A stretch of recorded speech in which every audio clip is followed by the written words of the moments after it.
But just minutes after takeoff, as the plane reached 6,500 feet, this normality was shattered. Without warning, the inboard engine on the right-hand wing violently swung off. It then slammed into engine number 4, taking it with it. Flight 1862 had literally lost 2 of its engines.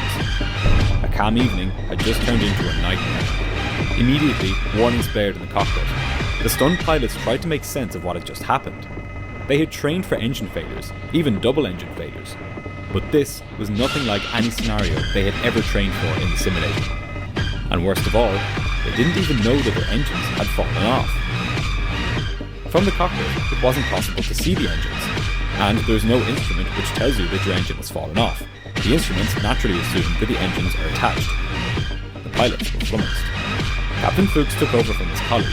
He was far more experienced on the 747, and he would need to draw on every bit of his flying time to salvage this situation.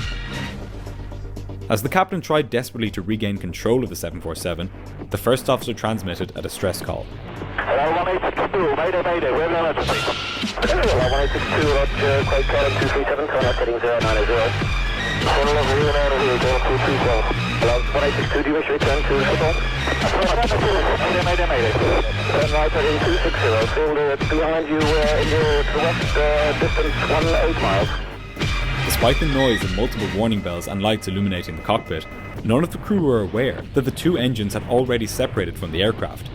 However, it was self-evident by how the aircraft was handling that they had lost all thrust from the 2 engines on the right-hand side. And, as it would turn out, the engines weren't the only things they had lost. Witnesses on the ground heard multiple banging sounds and saw objects falling from them.